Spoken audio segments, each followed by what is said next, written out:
नमस्कार मित्रांनो, स्वागत आहे तुम्हा सर्वांचं आपल्या आजच्या या व्हिडिओमध्ये। आजच्या आपल्या या व्हिडिओमध्ये आपण जाणून घेणार आहोत लग्नानंतर होईलच प्रेम या मालिकेच्या आजच्या भागाचे लेटेस्ट त्याचबरोबर इंटरेस्टिंग अपडेट। त्यामुळे पटापट व्हिडिओला लाईक करा, तसेच चॅनलला सबस्क्राईब करून बेल आयकॉन प्रेस करा, जेणेकरून तुम्हाला पुढच्या प्रत्येक व्हिडिओचं नोटिफिकेशन मिळत जाईल आणि सर्व व्हिडिओंचा आनंद हा अगदी उत्तम पद्धतीने घेता येईल। चला तर मग मित्रांनो, अजिबात वेळ वाया न घालवता सुरुवात करूया आपल्या आजच्या व्हिडिओला। तर आता आपण इथे पाहतो की नंदिनी ही काव्यावरती चिडलेली असते आणि ती तिला सांगत असते की हे बघ काव्या, जीवाना मला जेव्हा ते नाव सांगायचं असेल तेव्हा ते सांगतील आणि मी या गोष्टीसाठी वाट पाहायला तयार आहे। त्यासाठी त्यांना हे असं सगळ्यांच्या समोर उघडं पाडणं ही गोष्ट मला अजिबात योग्य वाटत नाही, समजलं तुला?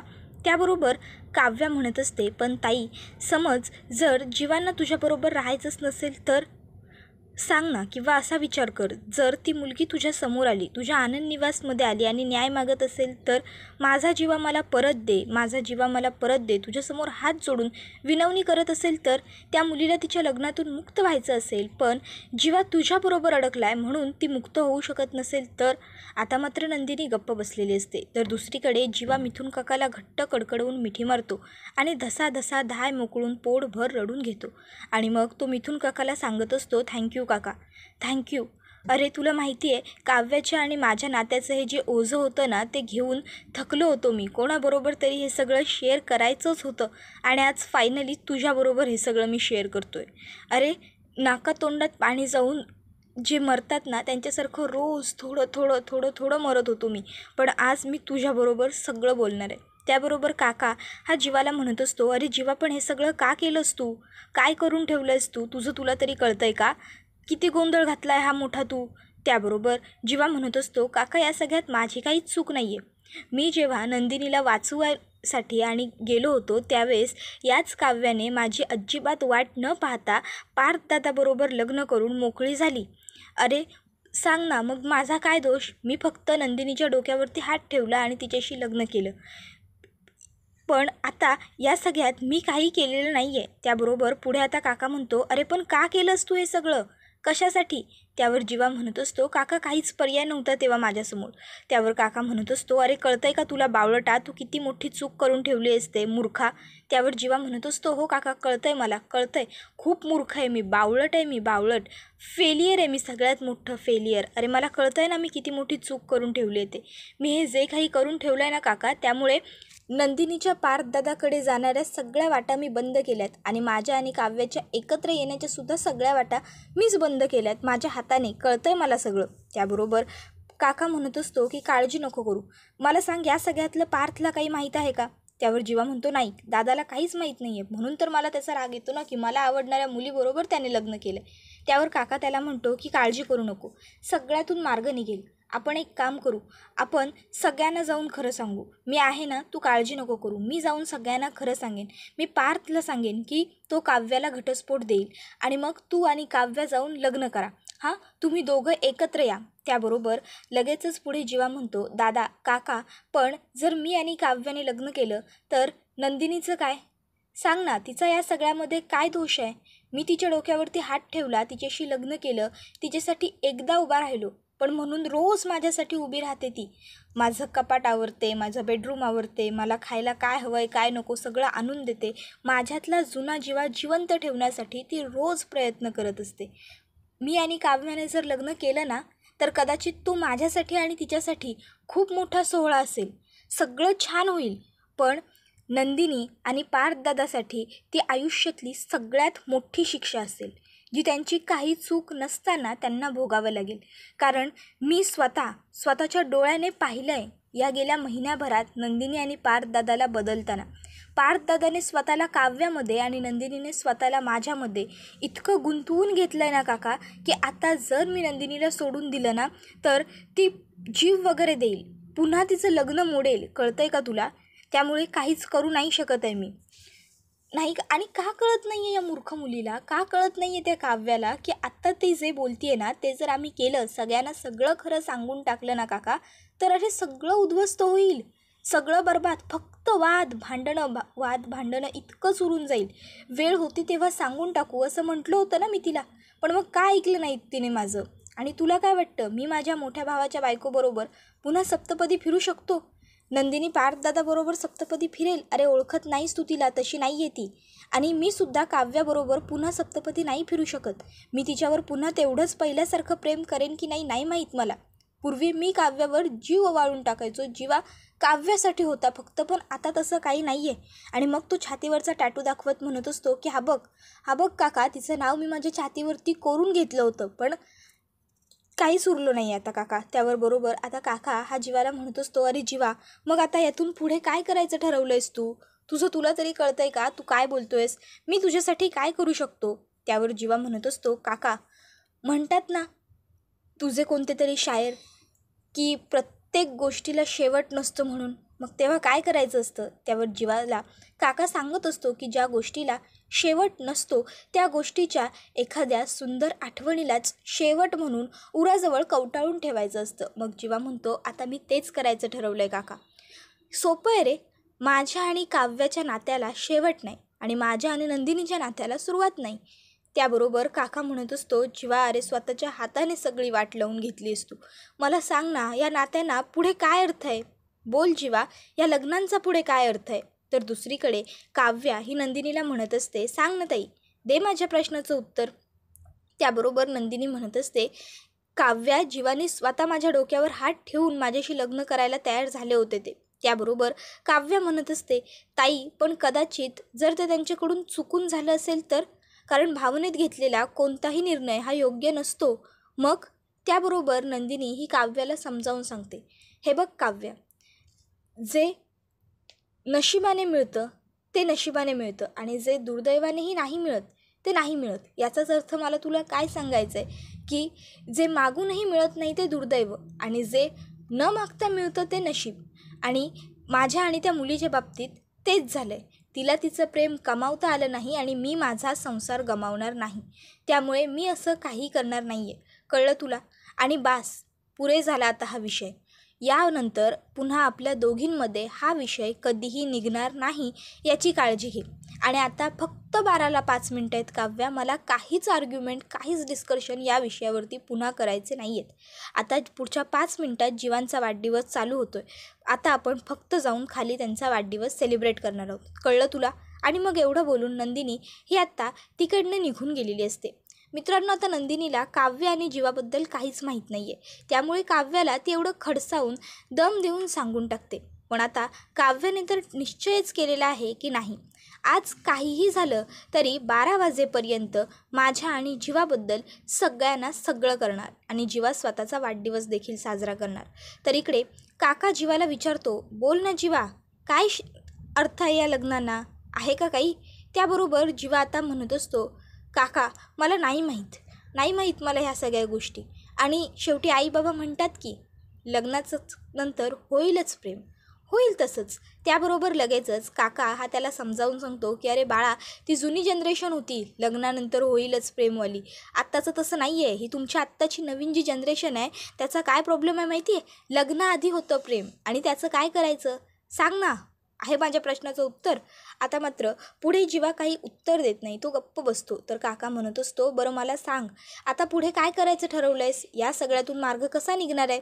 त्यावर जीवा म्हणत असतो, काका मला नाही माहीत मला काय हवं आहे, मला काय विचार करायचा आहे, काय करायचं काहीच नाही कळत. त्याबरोबर काका म्हणत असतो, मला माहीत होतं. त्यामुळे जेव्हा तुझ्या खोलीमध्ये मी त्या सगळ्या वस्तू का पाहिल्या ना, तेव्हा त्या क्षणी मी त्या सगळ्या लपवून ठेवल्या. त्यावर आत्ता जीवाला कळतं की हे सगळं काकाने केलं आहे. जीवा म्हणतो, काका तू मग त्या सगळ्या वस्तू का आहेत कुठे? त्यावर काका सांगतो, काळजी नको करू, आपल्या स्टोअररूममध्ये एक सूटकेस आहे. त्या सूटकेसमध्ये मी सगळ्या वस्तू, सगळे गिफ्ट, फोटोज सगळं व्यवस्थित भरून ठेवलं आहे आणि ते लॉक केलं आहे, त्यामुळे ते कोणालाही सापडणार नाही. त्याबरोबर जीवा म्हणतो, थँक्यू सो मच काका, खरंच थँक्यू. मग पुढे आता लगेचच जीवा हा काकाला म्हणतो, काका तू एक काम कर, तू ना त्या सगळ्या वस्तू का पेटवून दे. पेटवून टाक त्या सगळ्या वस्तू का. त्याबरोबर काका आता जीवाला म्हणत असतो, अरे जीवा, इथं ऑलरेडी त्या काव्याच्या मनामध्ये आग धडकते आणि त्यात मी होळी कुठं पेटवू रे? नाही, नको असं काही करायला नको आहे सध्या. तू एक काम कर, तुम्ही आता सेलिब्रेट काही करायचं आहे ते करा आणि त्यानंतर इथनं निघून गेलात ना सकाळी की मग काय करायचं त्या फोटोचं ते मी बघतो. त्या सगळ्याची विल्हेवाट लावूनच मी इकडनं निघणार आहे, कळलं का? त्याबरोबर लगेचच जीवा काकाला थँक्यू काका थँक्यू म्हणतो.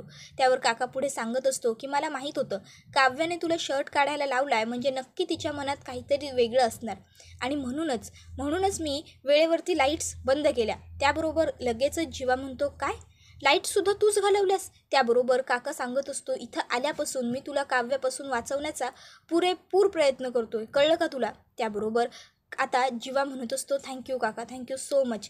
इतक्यात आता त्या ठिकाणी काव्य आलेली असते.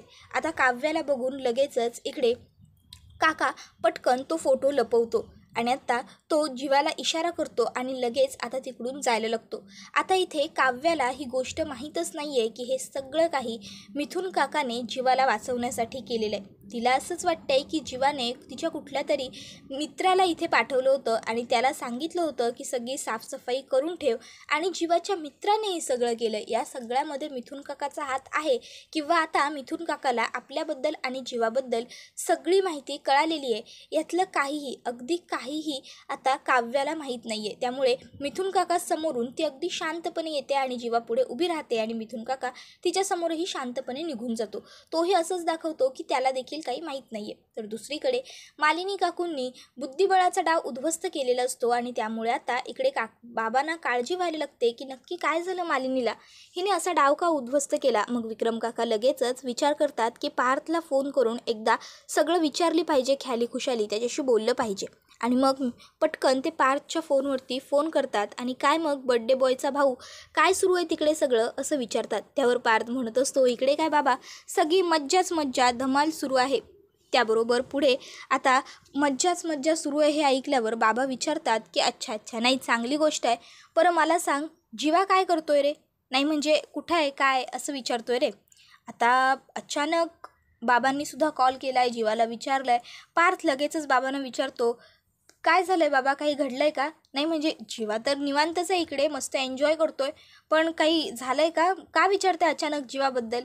त्याबरोबर बाबा म्हणत असतात अरे नाही रे तसं काही नाही आहे, मी आपलं सहजच विचारलं बस बाकी काही नाही. त्याबरोबर आता पार्थ हा म्हणत असतो नाही बाबा तसं जर काही असेल तर तुम्ही मला सांगू शकता, काही सिरियस आहे का, बोला बाबा प्लीज. आता इथे बरोबर आहे पार्थ हा मोठा मुलगा आहे विक्रम काकांचा, त्यामुळे विक्रम काकांना जर काही टेन्शन आलं आहे तर पार्थ हा त्यांना ते टेन्शन विचारणारच. तर इथे आता काका सांगत असतात की नाही रे तसं काही नाही आहे, पण आता पार्थने विचारल्यामुळे काकांना सांगावं लागतं अरे ते मालिनीच्या माहेरचे कोणीतरी साठे गुरुजी म्हणून आहेत ना, ते आपल्या घरी आले होते, त्यांनी जीवाबद्दल तिला काहीतरी सांगितलं आणि टेन्शन घेऊन बसली आहे ती.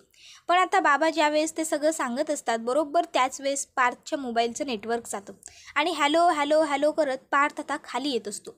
तर तोपर्यंत बरोबर मिथुन काकासुद्धा स्टोर रूममध्ये आलेला असतो. स्टोर रूमच्या आसपास कोणीही नाही आहे या गोष्टीचा अंदाज मिथुन काका घेतो. पटकन स्टोर रूमचा दरवाजा उघडतो आणि चटकन तिथे ती जी बॅग ठेवलेली असते तिच्याकडे येतो, बॅग उघडतो आणि बॅगमध्ये तो फोटो टाकून देतो आणि लगेचच बॅगला चेन लावून कुलूपसुद्धा लावून घेतो. आता अख्ख्या बॅगमध्ये फक्त बॅगभर काव्य आणि जीवाचे फोटोज आणि फक्त फोटोज असतात. ते फोटो बघून मिथुन काकालासुद्धा रडायला आलेलं असतं. मिथुन काका डोळे पुसतो आणि पटकन तिकडनं निघतो. आता तो जो दरवाजा असतो तो स्टोर रूमचाच उघडलेला दरवाजा असतो. मिथुन काका तिकडनं बाहेर पडतो आणि पार्थ तिकडे येतो. आता स्टोर रूममध्ये पार्थला आवाज येत असतो. पार्थ म्हणतो हा हॅलो बाबा आत्ता आवाज येतोय, बोला काय सांगत होतात. त्यावर आता विक्रम काका म्हणतात की अरे नाही काही नाही, मी जे सांगतोय ते फार काही महत्त्वाचं नाही आहे, तू उगाच त्या गोष्टींवरती आता लक्ष देऊ नकोस. तिकडे गेलाय ना तुम्ही छान मस्त एन्जॉय करा, मजा मस्ती करा, चल बाय ओके टेक केअर. त्याबरोबर लगेचच आता पार्थ म्हणतो की हो बाबा चालेल, तुम्हीसुद्धा काळजी घ्या बाबा काळजी घ्या. आता इकडनं पार्थ ओरडत असतो पण आता विक्रम काकांनासुद्धा पार्थचा आवाज जात नसतो. तर मित्रांनो आता इथे त्या दोघांचंही बोलणं पूर्ण झालेलं असतं आणि त्यांनी फोन ठेवलेला असतो. एकंदरीत काय आता इथे विक्रम काकांनी पार्थला सांगण्याचा प्रयत्न केलेला असतो की साठे गुरुजी आले होते, ते काय घडलं वगैरे, पण आता पार्थला आवाज जात नसतो. नेटवर्क इश्यूमुळे पार्थला काहीच कळलेलं नसतं आणि त्या दोघांनी फोन कट केलेले असतात आणि आता पार्थ जीवाचा वाढदिवस साजरा करण्यासाठी जायला निघालेला असतो. तर दुसरीकडे काव्या ही जीवाच्या समोर येऊन उभी राहिलेली असते आणि ती आता जीवाला विचारत असते सो पुढे काय करायचं आता आपण. त्याबरोबर काव्याने असा प्रश्न विचारल्यावर जीवा तिला विचारतो कशाबद्दल विचारतेस तू. काव्या ही जीवाला म्हणत असते असं काय करतोयस जीवा, मी याबद्दलच विचारते, 12ला फक्त 5 मिनटं बाकी आहेत, मग तू सांगणार होतास ना सगळ्यांना आपल्या नात्याबद्दल, आता काय करायचं आपण त्याचं? त्याबरोबर जीवा काव्याला म्हणत असतो, काव्या का कळत नाही आहे तुला? मूर्ख आहेस का तू? अगं तू जे बोलतेस ना त्याने फक्त आणि फक्त गोंधळ आणि गोंधळच होईल सगळा. फक्त वाद आणि भांडणं होतील. अगं सगळं बरबाद होईल, कोसळून जाईल सगळं. समजतंय का तुला? आता आपल्या दोघांमध्ये पूर्वीसारखं काहीही होणं शक्य नाही आहे. का कळत नाही तुला या गोष्टी? त्याबरोबर काव्य म्हणत असते, अरे मी तेच तर म्हणते ना तुला जीवा, सगळ्यांना आपल्याबद्दल सगळं खरं सांगून टाक, सगळं होईल व्यवस्थित. त्याबरोबर आता जीवा काव्याला सांगतो की हे बघ काव्या, मी असं काही करणार नाही आहे ज्याने नंदिनीचा लग्नावरचा, नात्यावरचा आणि माणसांवरचा विश्वाससुद्धा उडेल, माझ्यावरचा विश्वास उडेल, असं मी तिच्याबरोबर वागू शकत नाही. कळलं तुला? आणि मग आता जीवा हा तिकडनं निघून चाललेला असतो. काव्य ही जीवाचा हात पकडते. जीवा म्हणतो, काव्य हात सोड माझा पहिला, आणि तो स्वतःचा हात काव्याच्या हातातून सोडवून घेतो. काव्य म्हणते, सगळं लपवशील रे, पण या छातीवरच्या टॅटूचं काय करशील? हा कसा लपवशील? त्यावर जीवा लगेचच शर्ट काढतो आणि काव्याला म्हणतो, आता हा टॅटू लपवण्याची गरजच नाही आहे. आणि मग तो आता तिथे जी कॅम्प फायर जळत असते त्यातलं एक जळतं लाकूड अगदी निखाराच काढतो आणि स्वतःच्या छातीवरती काव्या नाव ज्या ठिकाणी लिहिलेलं असतं त्या ठिकाणी लावून घेतो. आता जीवाने तिथे ते जळकं लाकूड लावल्याबरोबर तो जोरात ओरडतो, त्याबरोबर आता जीवाचा आवाज ऐकून त्या ठिकाणी नंदिनी आलेली असते आणि जीवाच्या छातीवरती असं जळतं लाकूड बघते आणि तीसुद्धा जोरात ओरडते, जीवा. त्याबरोबर इथे हा सगळा प्रकार बघून काव्यालासुद्धा खूप मोठा धक्का बसतो की हे सगळं काही काय घडून बसलं. त्याबरोबर हा व्हिडिओ इथेच संपतो. मित्रांनो, व्हिडिओला लाईक आठवणीने करा. त्याचबरोबर चॅनलला सबस्क्राईब करून बेल आयकॉनसुद्धा प्रेस करा, जेणेकरून तुम्हाला पुढच्या प्रत्येक व्हिडिओचं नोटिफिकेशन मिळत जाईल आणि सर्व व्हिडिओंचा आनंद हा अगदी उत्तम पद्धतीने घेता येईल. तर मित्रांनो, जीवाने आता ज्या पद्धतीने स्वतःच्या छातीवरती लगेचच आता जाळून काव्याचं नाव पूर्णपणे खोडून टाकलेलं आहे, याचा अर्थ आपल्याला असं पाहायला मिळतोय आणि असं आपण काढू शकतो की हळूहळू का होईना पण आता पार्थ आणि काव्याचं लग्न झालं आहे आणि काव्य आता पार्थदादाची बायको आहे, माझ्या मोठ्या भावाची बायको आहे, आणि माझं आणि नंदिनीचं लग्न झालं आहे, नंदिनी माझी बायको आहे. या सगळ्या गोष्टी जीवाने स्वीकारायला तयार केलेल्या आहेत आणि त्याच दरम्यान आता तो वागतसुद्धा आहे. तो नंदिनीबरोबर चांगल्या वागण्याचा हळूहळू प्रयत्न करतोय. त्याचबरोबर तो काव्याला स्वतःच्या मनातून पूर्णपणे काढण्याचा देखील प्रयत्न करतोय आणि हे सगळं जीवा जे काही करतोय ते तो त्याच्यासाठी, त्याच्या कुटुंबासाठी करतोय. त्यामुळे हे अर्थात योग्य आहे. तुम्हाला काय वाटतं ते आम्हाला कमेंट करून नक्कीच सांगा. त्याचबरोबर आपला हा व्हिडिओ तुमच्या जास्तीत जास्त कुटुंबियांबरोबर तसेच मित्रपरिवारांबरोबर सुद्धा नक्की शेअर करा, जेणेकरून त्यांनासुद्धा आपल्या अशाच उत्तम व्हिडिओंचा आनंद घेता आला पाहिजे. मित्रांनो, हा व्हिडिओ तर आता इथेच संपतो. त्यामुळे पुढचा व्हिडिओ येईपर्यंत टाटा, बाय बाय, धन्यवाद, टेक केअर.